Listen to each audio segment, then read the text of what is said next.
Miss world 2025 పోటీలు ప్రస్తుతం హైదరాబాద్‌లో జరుగుతున్నాయి. ఇప్పుడు ఈ ఈవెంట్ నుంచి మిస్ ఇంగ్లాండ్ మిల్లా మాగి అనే ఆవిడ బయటకొచ్చేసింది. ఇదొక పెద్ద వివాదంగా మారింది. ఎందుకొచ్చింది బయటికి ఈవిడ? ఈ పోటీల్లో నన్ను ఒక వేశ్యలాగా చూసినట్టు అనిపించింది నాకు. ఒక కోతిని ప్రదర్శనకి పెట్టినట్టుగా మమ్మల్ని అంటే ఈ పోటీల్లో పాల్గొనేటువంటి అందాల అతివలని ప్రదర్శనకి పెట్టారు. ఇది చాలా అవమానకరంగా తోచింది నాకు. అందుకే విరమించుకొని వచ్చేశాను అని చెప్పింది.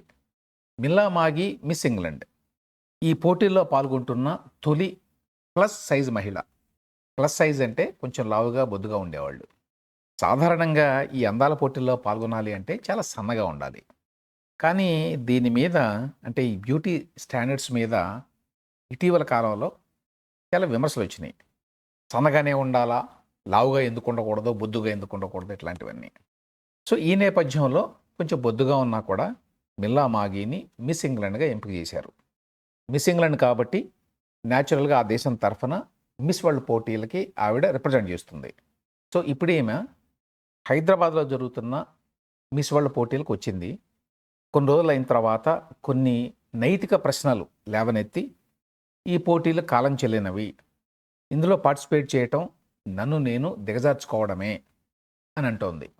మే 7వ తేదీన మిల్లా మాగి హైదరాబాద్ వచ్చింది. అప్పటి నుంచి ఈ మిస్ వరల్డ్ ఈవెంట్స్‌లో పాల్గొంటోంది. మే 16వ తేదీన పోటీల నుంచి విరమించుకొని ఇంగ్లాండ్‌కి తిరిగి వెళ్ళిపోయింది. ఈ మిస్ వరల్డ్ 2025 ఫైనల్ ఈవెంట్ హైదరాబాద్‌లో మే 31వ తేదీన హైటెక్స్ ఎగ్జిబిషన్ సెంటర్‌లో జరుగుతుందట. ఇందులో 109 మంది అందాల భామలు వివిధ దేశాల నుంచి పాల్గొంటున్నారు. మిస్ వరల్డ్ పోటీలు స్టార్ట్ అయ్యి 74 ఏళ్ళయింది. ఈ 74 ఏళ్లలో ఇట్లా ఒక పార్టిసిపెంట్ మధ్యలో వదిలేసిపోవడం ఇదే మొదటిసారి. సో, ఇప్పుడు ఆమె స్థానంలో miss England runner up Charlotte grant అనే ఆవిడ వచ్చింది. వెనక్కి వెళ్ళిపోయిన తర్వాత ఇంగ్లాండ్‌కి మిల్లా మాగి ది సన్ అనేటువంటి ఒక టాబ్లాయిడ్ పత్రికకి ఒక ఇంటర్వ్యూ ఇచ్చింది. ఆ ఇంటర్వ్యూలో హైదరాబాద్‌లో జరుగుతున్న ఈ మిస్ వరల్డ్ పోటీలని కడిగి పారేసింది. పొద్దున లేచి లేవంగానే మేకప్ వేసుకోవాలి అని చెప్పి ఇన్సిస్ట్ చేసేవాళ్ళు నిర్వాహకులు మమ్మల్ని. 24 గంటలు మేకప్‌లోనే ఉండాలి. ఉదయం బ్రేక్‌ఫాస్ట్ నుంచే మంచి డ్రెస్ వేసుకొని ప్రజెంట్ చేసుకోవాలి. ఇక డిన్నర్ పార్టీల పేరుతో నిర్వహించిన కార్యక్రమాలు చాలా ఇబ్బందికరంగా పరిణమించినాయి మాకు. అంటే పోటీ చేసేటువంటి అమ్మాయిలకి. స్పాన్సర్స్ అనే పేరుతోటి అంటే ఈ ఈవెంట్‌కి డబ్బులు ఇచ్చిన వాళ్ళనమాట. ఈ మిడిల్ ఏజ్డ్ మెన్ మధ్య వయస్కులైనటువంటి మగవాళ్ళు వీళ్ళని ఎంటర్‌టైన్ చేయటం మాకు పనైపోయింది ఈ డిన్నర్ పార్టీస్‌లో. టేబుల్‌కి 6 గెస్ట్‌లని కూర్చోబెట్టేవాళ్ళు. ప్రతి టేబుల్‌కి ఇద్దరు ఈ బ్యూటీ కంటెస్టెంట్స్‌ని కూర్చోబెట్టేవాళ్ళు. వీళ్ళిద్దరూ ఆ మిగతా వాళ్ళని ఎంటర్‌టైన్ చేయాలి ఈ డిన్నర్ పార్టీల్లో. నేను నా ఇంట్రెస్ట్ గురించి మాట్లాడాలి అని అనుకుంటే అక్కడున్న వాళ్ళెవ్వరూ కూడా ఆసక్తి చూపించలేదు. మిల్లా మాగి యాక్చువల్‌గా ఒక లైఫ్ గార్డ్ ఇంగ్లాండ్‌లో. మిస్ ఇంగ్లాండ్‌గా ఎంపికైన తర్వాత ఆవిడ సీపీఆర్ అంటే గుండె నొప్పి వచ్చినప్పుడు ఏ విధంగా రీసెసిటేట్ చేయాలి అనేది, అలాగే జనరల్‌గా ఫస్ట్ ఎయిడ్ ఎట్లా చేయాలి అనేవి స్కూల్ కరిక్యులంలో పెట్టాలి అనేటువంటి ఒక ఉద్యమానికి నాయకత్వం వహిస్తోంది. సో, వాటి గురించి తాను మాట్లాడదాం అనుకుందట. కానీ ఈ అటెండ్ అయినటువంటి ఈ మిడిల్ ఏజ్డ్ మెన్‌కి వాటి పట్ల ఎటువంటి ఆసక్తులు లేవు. ఎంతసేపటికి వాళ్ళు ఏవో చిల్లర సరదా మాటలు మాట్లాడాలి నేను అన్నట్టుగా ఉండేది అని ఆ ఇంటర్వ్యూలో చెప్పింది. అందాల పోటీలు అంటే డ్యూటీ విత్ ఎ పర్పస్ అనుకోని నేను ఇండియా వెళ్ళాను. కానీ అక్కడ నన్ను ఒక ఆట బొమ్మలాగా చూసినట్టుగా అనిపించింది. అందుకే పోటీలో కొనసాగలేకపోయాను అని చెప్పింది. మిల్లా మాగే మాటలు సహజంగానే మిస్ వరల్డ్ పోటీల మీద ప్రభావం చూపిస్తాయి. అందువల్ల వెంటనే ఈ నిర్వాహకులు రియాక్ట్ అయ్యారు.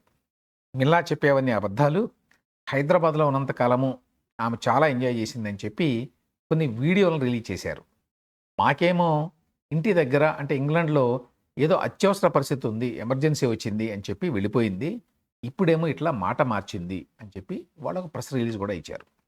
సన్ పత్రికకి ఇచ్చినటువంటి ఇంటర్వ్యూ కాకుండా మిల్లా మాగి సొంతంగా ఒక వీడియోను కూడా రిలీజ్ చేసింది. ఇందులో ఏముందంటే, ఇండియాలో పేదరికాన్ని చూసి తట్టుకోలేకపోయాను. మమ్మల్ని బస్సుల్లో తిప్పినప్పుడు రోడ్ల పక్క ఇటువంటి వాళ్ళు కుప్పల తెప్పలుగా కనిపించారు. వాళ్ళతో మాట్లాడడానికి ప్రయత్నిస్తే ఈ నిర్వాహకులు మమ్మల్ని వారించారు. నన్ను మాట్లాడనివ్వలేదు అని కూడా చెప్పింది.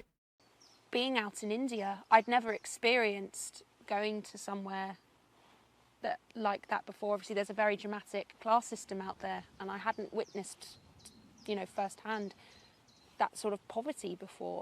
And getting into coaches most evenings and being driven through the streets of India, it didn't sit well with me. ఒక పక్కన మాకు బాగా డబ్బులున్న వాళ్ళతోటి డిన్నర్ పార్టీలు ఏర్పాటు చేస్తే, మరో పక్కన ఇట్లా ఆకలితో అడుక్కునే వాళ్ళని చూసి తట్టుకోలేకపోయాను అని కూడా చెప్పింది. ఇక ఈ వ్యవహారం మీద నా కామెంట్. కొన్నాళ్ల క్రితం వరకు ఈ miss world, miss universe, miss earth లాంటి పోటీల పట్ల జనంలో చాలా క్రేజ్ ఉండేది. అయితే ఇవాళ ఈ పోటీలకి పెద్దగా రెలవెన్స్ లేదు. ఎందుకంటే అందానికి వీళ్ళు నిర్వచించే ప్రమాణాలని, ఆ స్టాండర్డ్స్ని, బ్యూటీ స్టాండర్డ్స్ అంటారు కదా, వాటిని అన్ని దేశాలు, అన్ని సమాజాలు ఒకే రకంగా చూడవు. అదిగాక కాలంతో పాటు ఈ బ్యూటీ స్టాండర్డ్స్ కూడా మారిపోతూ ఉంటాయి. గ్రీకు శిల్పాలు చూడండి, అందులో ఆడవాళ్ళంతా చాలా బొద్దుగా ఉంటారు. ఇండియాలో టెంపుల్స్లో ఉండే విగ్రహాలు చూడండి, అందానికి నిర్వచనం కొంచెం వేరుగా ఉంటుంది అక్కడ. ఈ కారణాల వల్ల అందం అంటే ఏమిటి అనే దానికి ఒక యూనివర్సల్ డెఫినేషన్ అనేది ఏమీ లేదు. అందువల్ల ఒకప్పటితో పోలిస్తే ఈ ప్రపంచ అందాల పోటీలకి ఇప్పుడు అంత ఫాలోయింగ్ లేదు, అంత క్రేజ్ లేదు. ఒకప్పుడు ఇండియా నుంచి సుష్మితా సేన్, ఐశ్వర్య రాయ్, డయానా హేడెన్, యుక్తాముఖి, ప్రియాంక చోప్రా, లారా దత్తా ఇట్లాంటి వాళ్ళంతా గెలిచిన టైంలో ఈ అందాల పోటీలంటే దేశంలో చాలా క్రేజ్ ఉండేది. ఈ పోటీలని లైవ్ బ్రాడ్కాస్ట్ చేస్తారు, ఇప్పుడు కూడా చేస్తారు. హైదరాబాదులో మే 31న జరిగే అందాల పోటీల ఫైనల్స్ని. సో ఈ లైవ్ బ్రాడ్కాస్ట్ ద్వారా ఈ పోటీల నిర్వాహకులు వందల కోట్ల రూపాయల బిజినెస్ చేసేవాళ్ళు. కానీ ఇవాళ ఆ పరిస్థితి లేదు. ఒకటేమో సోషల్ మీడియా డామినెన్స్ పెరిగిపోయింది, టీవీ లైవ్ షోలకి అంత డిమాండ్ లేదు, అందాల పోటీలను చూసేవాళ్ళు బాగా తగ్గిపోయారు. ఇంతకుముందు చెప్పినట్టు అందాన్ని నిర్వచించడంలో వచ్చిన మార్పులు ఇవన్నీ కలిసి ఇప్పుడు ఈ పోటీలు నామమాత్రంగా జరిగేటువంటి పరిస్థితి వచ్చింది. ఇటువంటి సమయంలో హైదరాబాద్ బ్రాండ్ పెరుగుతుందనే ఉద్దేశంతో, అనేటువంటి ఆలోచనతోటి రేవంత్ రెడ్డి కానివ్వండి, ఆయన గవర్నమెంట్లో ఉన్నటువంటి మరి బ్యూరోక్రాట్స్ కానివ్వండి, మిస్ వరల్డ్ పోటీలకి హైదరాబాద్ ఆతిథ్యం ఇవ్వాలి అని చెప్పి నిర్ణయించడం ఒక రకంగా కొంచెం విచిత్రమే. ఇక మిల్లా మాగి మాటల్లో ఎంతవరకు నిజం ఉంది అనేది, చాలా వరకు నిజం ఉండొచ్చు.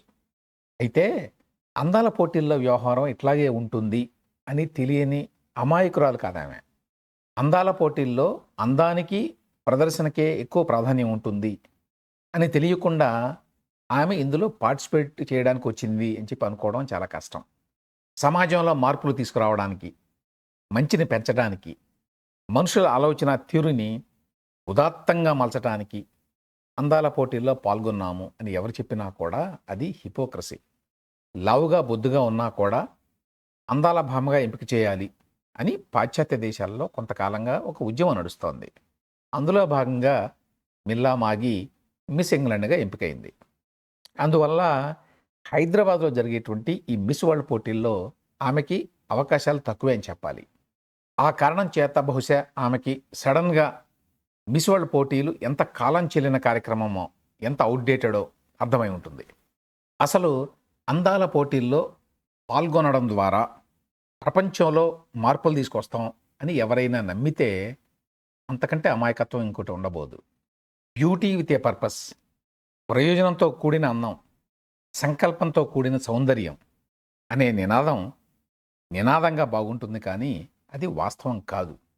మొత్తంగా ఏమిటంటే అందాల పోటీల్లో పాల్గొనేవాళ్ళు ఆ కార్యక్రమం ఆడవాళ్ళని వస్తువులుగా చూస్తోంది, కమోడిటీస్గా చూస్తోంది అని విమర్శించడం ఎట్లాంటిదంటే కంబళ్ళలో తింటూ పురుగులు ఏరుకోవడం లాంటిది.